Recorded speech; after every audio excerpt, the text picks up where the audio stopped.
read an excerpt from it, and You have to read the whole You have thing. to read Shame the on whole you. thing. oh my God, I'm reading Tocqueville right now. Oh, this would be a okay. nice Yeah, switch, she's a- Andrea. This is- Some things Yes. don't change. Yeah. What it Yeah. says about America then is the same as today.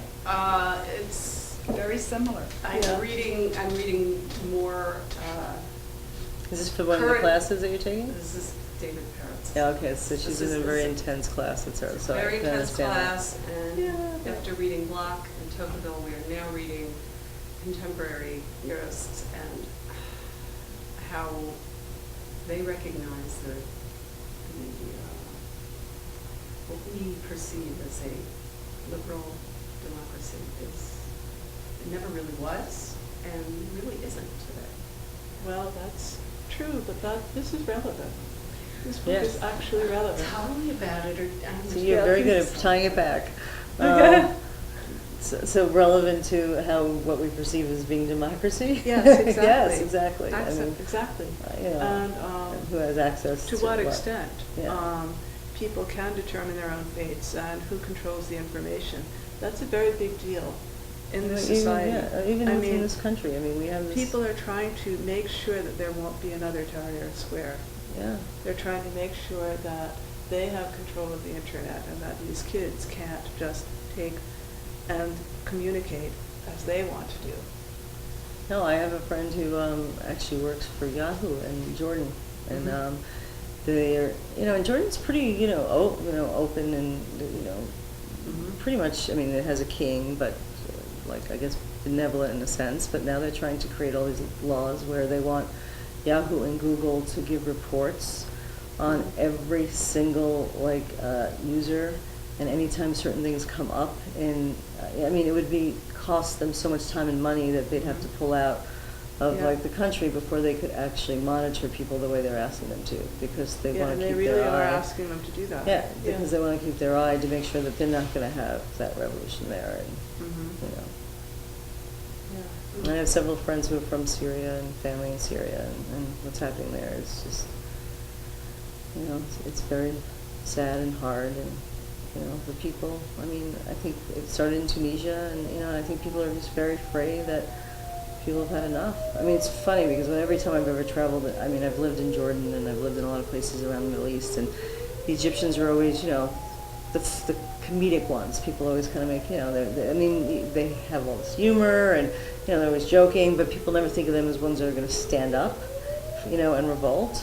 And I think when that happened, everybody was like, well, if the Egyptians are doing it, then what are we doing, And and I think a lot of it had to do with, I mean, Mubarak's regime was very corrupt, but for the most part, people were eating, and then people were not eating anymore. I mean, there were people actually falling down and dying in bread lines, and and so I guess the middle class was getting wiped out more and more, and people got poorer, and the rich got richer, and then, but I thought what was really different with this kind of situation was just the way the whole the organization around the whole revolution was just amazing, and they used social media, but then they kind of didn't, because what a lot of people don't know, and it's in this book called Revolution 2.0. I think he talks about We it. have that Where, book. and he worked for Google, and he was actually arrested there, and he was one of the people. There was all this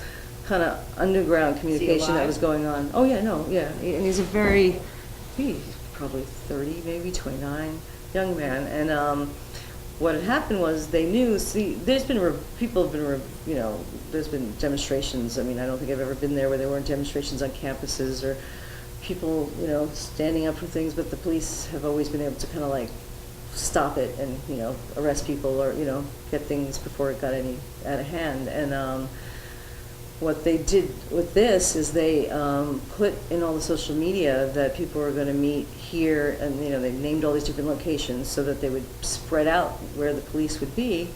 Yeah. And then by hand and word of mouth, They changed it. they changed it, and that's how everybody got into the square without, because otherwise the police would have had it blocked off before 1,000. And I don't think anyone expected the thousands that actually, hundreds of thousands that showed up. And then that one woman, Asma Mahfouz, who I just mentioned a little bit in the book. Yeah, I've seen the YouTube video. Right? If you haven't seen Showed that it YouTube too. video, she's incredible. I mean, she's Have in you her seen it? 20s.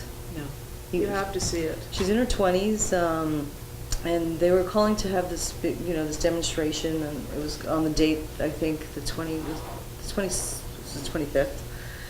But a few days before that, she went as part of another demonstration because of a man who was killed, and she told everybody that she was gonna go down to this event, and she wasn't gonna wait, and she was just gonna go down there, and a few people joined her, and then the police blocked them off, and and then she got on, and it was just it was a pretty horrifying experience, but she got on, YouTube, and she just said, what are we doing? If we don't do something now, I mean, it was just the most, you have it in the translation, but the first time, I ever saw that speech, it's was one of the most moving things I've ever seen, and she really, I think,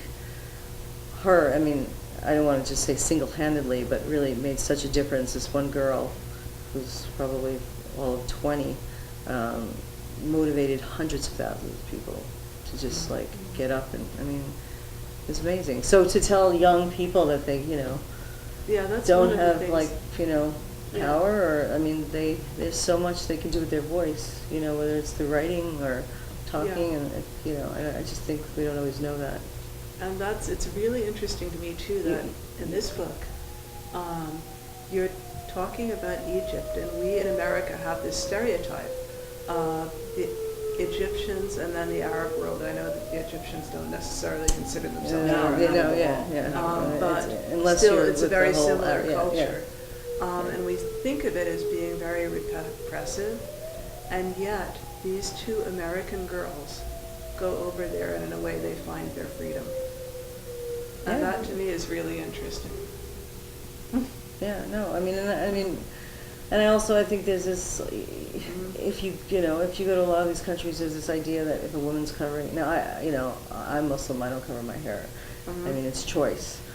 And I think that, it's as wrong to tell somebody they can as they should, but to think that women in Egypt are submissive in any way,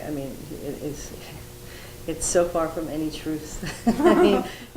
So, Secret life Go of ahead, American Patricia. Muslim women. Yeah, so really, it's- this is So it's rebels by accident. Steve. Yeah, so it's rebels by accident, and basically it's about two troubled teens, as that wasn't my term, but anyway, I think the publisher who get in trouble here in the States. They're actually their first party, they get arrested because there's drugs there, and their parents are so worried that they send them to live in Egypt with the grandmother. And while they're with the grandmother, the revolution takes place. And one of them, the main character, though, her parents were so protective after 9/11 that she really doesn't know anything much about her culture. And so she grows up, with these parents that are trying to make her just be American. And so all she gets is what she hears on the news and a lot of the negative stuff, or the opposite, like the pyramids and Nefertiti, and and so she just kind of has internalized all that. And the last thing that she wants to do is go to Egypt, especially because all she knows of her grandmother is she's this very strict woman who's the father's used as, well, if you think I'm strict, you should meet my mother. And so she's kind of picturing Darth And he Vader. tells her terrible stories. Yeah, tells about her terrible his mother. stories about his Yeah. mother, and she She's probably, like and this the, little Egyptian Darth Vader. yes, yes, and she was this very strict mother, but she learned from her mistakes. We're different mothers than we are with grandmothers. Yeah. Watching my mother as a grandmother is I'm like, where did this woman Is come this- from? did I know this yes, person? Did I know this person? I was like, wow. But so they get there, and then a lot of different things happen, and she goes with her best friend, who loves everything about Egypt. Leave something for him to find out. Oh, all right. So I'll Okay. leave something to come out. It's fiction. Coming of Yeah, age it's a story. coming of age story that takes place during the Egyptian Revolution, the first few days of the Egyptian Revolution, January 25th, 2011. So I should be clear about which revolution. 'Cause You will Yeah. excuse me, I warned Mary that I could come. the woman who kind of inspired, that's totally based on what happened. Yeah, it's bad. If you haven't seen the Just like YouTube this video, child. her name is Asma Mahfouz, and she got, there was this plan for people to go out and, demonstrate. Is Is that- No, What was no, her no. situation? There was this plan to go out and demonstrate, Right. but she heard about, I think there was a man who was killed, and she's like, I'm not gonna, wait. And so she got on YouTube and said, I'm just going out there. Right. And she went out there, and only a few people joined her, and, the police stopped them immediately. And she got back onto YouTube, and she was just so outraged, and she gives this very passionate speech about, like, what are we doing? I mean, look at the number of people who have died, and we can't just sit back and do nothing anymore. And so she just inspired, like, Yeah. thousands, hundreds of thousands of people, and not just the young. I mean, there are people, I mentioned in the book, which was based on something true, people pushing, people in wheelchairs, and the old and the young, and there was this whole system that they were able to develop to get food to people and medical supplies. I mean, it became a very small community. yeah, and the sad part of it though was that my mother-in-law, who's in Cairo at the time, was in a suburban community that wasn't getting any news except for because the government had shut off the internet, and so all she was getting was what the government was saying, and they were saying that the looters were coming, and that they were going to be, beating up old people and robbing them, and so, she was petrified. And when she found out the reality later, because what the youth were really doing, they were going door to door and giving people food and making sure people got through that period while everything was happening, and it's still a long time before, I think Egypt will be able to be a democracy, as we have still a long time to go before we're a democracy, but it's all in stages, but it's still, but it's inspiring. But, as somebody who's, watch a lot of young people, it's funny, in Egypt, everybody's the youth, and I felt really great because, I'm 48 now, but if you're 35, that you're still, like, called the youth. Like they don't consider, awesome. You're not like, your youth until you're like 40, it's like, and then you're kind of considered a little bit older. Like you got to do a lot to gain that, like, respect of being older. But just the fact that kids think that they don't have any power over things, it's just so not true. But then again, what Steve's talking about, it's wonderful what she did. But this other little girl, she was even younger. I know. It's amazing. Gosh, that she's still... The courage. Yeah. How about the woman who was featured on the cover of the Time magazine that had her nose cut off? Oh, God. Well, and see, this is also, and what's she really... was so... But see, what's also so horrifying about, like, this is, like, besides it being horrifying, is that this gets done in the name of, like, they think, they think it's Muslims doing this, and this is so not, about, extremist. Well, not only that, but when the Islam, like, started, it was like the most revolutionary movement for women. Women had rights that they didn't have in Europe. The harems were business organizations that women had. The Prophet Muhammad's wife was the one who ran the business and supported him. If it wasn't for her help, he would have been able to go out there and spread the word. And it wasn't even necessarily supposed to be a religion. At that time, it was supposed to be bringing all the people together, Jews, Christians, and everyone else. That's what the idea was, behind. We all believe in one God, so we should all be together. And and there was, at that time, and it's so sad that so much of this is happening again. Tribal law was like, if you had the firstborn that was a girl, she was buried in the ground.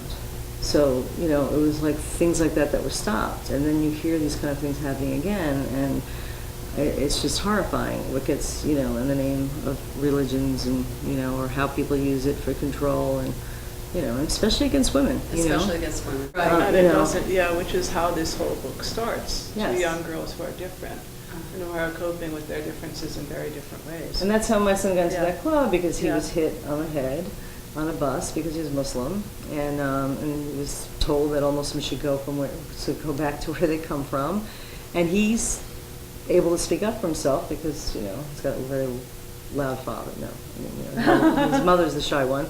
No, but he's very strong in his his identity, and was able to kind of do something about it.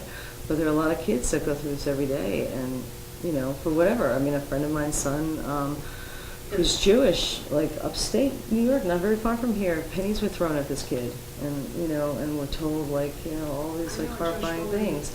And this is in areas that you would think, okay, we're in New York. We're in New York now. No. New York is one thing. New York State is another place. And even New York. I mean, it's just Well, people are yes, just afraid, yes, and it yes. always comes down to fear. People are afraid of what's Yeah, different. yes, Yes. And- And I think that's kind of what I tried to. The main character is afraid of everything she doesn't know, right? Yeah. About herself. Right, And and so, what she's learned is just. and what she's learned is she can be Egyptian, she can be American, and that there's a lot more to the world. I mean, and that was also from my story because what changed my life was at 16 I got to go to Italy with a friend, and and just see that there was something outside of this neighborhood I grew up in, and that there were, I mean, they were Italians, but then they were Italians. I mean, to realize there's a whole other world. I mean, there are very few countries where people don't speak multiple languages, even people Yeah. who don't have formal educations. Yes, And that's very different from the United States. yeah, where you have English only laws People are being very passed. insular sometimes, and even in a place like this. We're Yeah. in a bubble. Yeah. Oh yeah, or people, and then I know a lot of immigrants who want so much to be part of it, and I understand that, the American experience, that they cut off everything about their culture with their kids, and so And there's a woman upstate who I just met, who is in her 40s, she's lived up in Binghamton, right near the university, that has one of the largest number, Mhm. although it's dwindling now, of Jewish students outside of the university in the town of Binghamton. In the school districts, they have Kick a Jew Day. They will have No. what? They have, she's been to social parties where, I mean, this goes on, and it just boggles my mind. She will not let anybody know she's a Jew, but she lives up there. That's her home. That's where she needs to be. And it's an incredible thing. And I see what here in this country, I grew up, lived in the Detroit area, second largest Arabic population outside the Middle East. Mhm. And so there was a blending there. It's very different, yet there's still a lot of self-segregation that goes on, Mhm. and a lot of, I mean, I think the 9/11 situation had just launched, something that just was just so devastating for the Muslim community in so many ways. We have a speaker that comes every year and joins us for trips going down to the Abyssinian Baptist Church to listen, just as a community effort to bring all the different religious groups together under the guidance of our wonderful rabbi, who pulls us together on the Jewish high holidays of Yom Kippur. In between the services, he has Pastor Josh come in from St. Stephen's Church. He has a minister come in from, I can't recall, but he has this woman who he's been friends with and been working with for a long time. She's a retired physician. She's a Muslim woman who comes in to speak. We have a member of the temple who's Hindu, and she speaks, and the rabbi speaks, and they pick a topic. Civility or love thy neighbor, whatever it is, and they all bring their perspectives, and they all have something that may be special they want to say or a story they want to tell. And the woman who is Muslim that comes in, she's a retired physician. She's been here 25, 30 years. This is her home. She's an American. She never covered her head, but after 9/11, she decided she was going to start covering her head. Well, I had a lot of friends who aren't Muslim that did just in solidarity. Yes. Right. But what it's interesting when But people they're- don't realize how many Muslims died during 9/11 and all the stuff that had gone on. And I was in Jordan at that time, and my husband's job, he had 5 people that lost cousins. 2 people lost brothers, that were working here in the United States, and they were like running to the airport because that's the only place they can get the list of names before, when they were trying to get information about who was there. And so that's you know, so when my son And gets the point told. was made, you know, that. But it's still, at the same time that my son was hit on the head, a woman came up to me and a friend of mine and myself, and it was because the whole community center that was being built, the mosque down there, and it was around that controversy. Right. And she was like, oh, why don't they go home? And, you know, and was going on and on about, like, you know, after all they did to, you know, to us, and like as if it was they. And she was saying this to my friend and to me, assuming that, you know, we weren't Muslim or, you know, anything like that. And it was just, you know, I mean, and a lot of it is just because people just don't have information and they're afraid, and, you know, and I think it's easier to just find another. I mean, right now it's Muslims, next year it may be another group if people don't start talking up. And I think that's kind of why I like writing about teenagers, because I really feel like this age group is probably the most, has the most potential to make the most change. I think, yeah, and to get them early enough so that they're still open. Anyway, I don't know whether there's anything more to say about the book. This Yes, has been a except very I hope people want to read it. Please read the book. If you sign it, I'll buy a copy. Yes. The book is very inspirational, and it's really, I totally loved the relationship between the grandmother and the granddaughter, and between the two girlfriends, and I thought the romance was sweet. And it's eye-opening on so many levels. I just hope you get a good audience for it, because a lot of the things that we've been touching on in this wide-ranging conversation are in this book. Yeah, and I mean, and The way kids learn to be more open-minded, the way kids learn who they really are, the way they have more power than they think they have, that's a really key thing for me. Because it's something I actually said about these kids who start up library programs right here in the library. The film club exists because kids asked for it. yeah. We started a movie series because kids asked for it. The game club exists because kids asked for it and they run it. I could not do the book parties without the help of these kids. Yeah. Everything that we do in the library is done because these kids make it possible. They're the ones doing it. So that's my plug. I want that on film. Yes. Yay, Patricia, Yes, love well, your thank book. you. Thank No, you so thank much you. for coming. No, thank you. It was a pleasure to be here. Thank you. And thank you for filming.